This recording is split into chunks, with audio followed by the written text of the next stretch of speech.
बच्चों, let's consider a capacitor C connected across an AC source whose EMF is E. Let the potential difference across this source is V. अब क्योंकि source AC source है तो ये potential difference जो है वो sinusoidally varying होगा.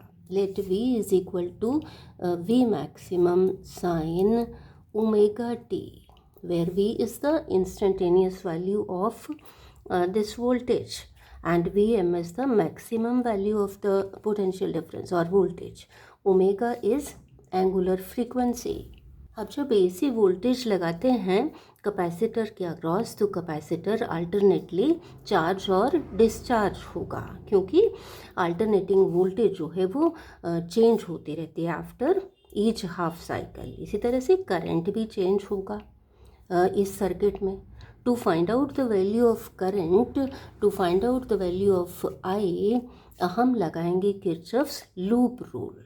According to Kirchhoff's loop rule, algebraic sum of changes in potential around any closed loop is equal to 0. अब यहाँ दो पोटेंशियल डिफरेंस हैं, एक ये V और दूसरा कैपेसिटर के अक्रॉस वोल्टेज ड्रॉप हो जाएगी जब यहाँ करंट फ्लो करेगा. तो लेट अस से कि at any instant t the voltage across capacitor is V. This V will be equal to, let at that time t, Q is the charge on this capacitor at instant t.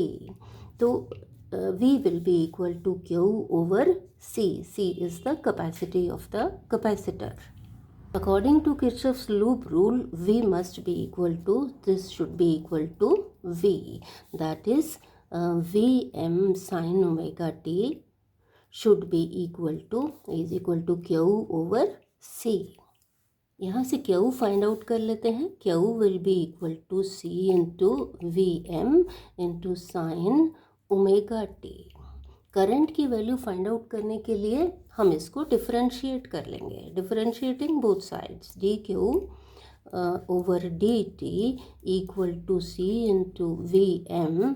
Sign omega T का differential होगा cos omega T multiplied with omega. Omega को यहाँ लिख लिया. तो यहाँ से D Q is equal, D Q over D T क्या होता है, दिस इज करंट. आई लिख लेंगे. आई इज इक्वल टू, इसको हम लिख सकते हैं I M cos omega T. I M will be equal to C into V M into omega. इसको हम लिख लेते हैं V M divided with 1 over C omega. Cos omega T को हम लिख लेते हैं sine omega T plus pi by 2. चलिए प्रूव करके देख लेते हैं. Sine omega T plus pi by 2, sine A plus B equal to sine omega T sine A cos B cos pi by 2 plus cos A cos omega T sine pi by 2. Cos pi by 2 0 होता है तो ये factor 0 हो जाएगा. 0 plus cos omega T sine pi by 2 होता है 1. तो इसको हम लिख सकते हैं कॉस ओमेगा टी को sign omega T plus pi by 2. Current की इक्वेशन को और वोल्टेज की इक्वेशन को अगर हम देखें, कंपेयर करें, तो यहाँ से क्लियर हो जाता है कि current leads the voltage bye pi by 2. There is a phase difference of pi by 2 between voltage and current. यहाँ देखिए कि जब करंट मैक्सिमम है तो वोल्टेज 0 और जब करंट 0 हुआ तो वोल्टेज मैक्सिमम. चलिए अब इसकी बात कर लेते हैं. I M is equal to V M over 1 over C omega.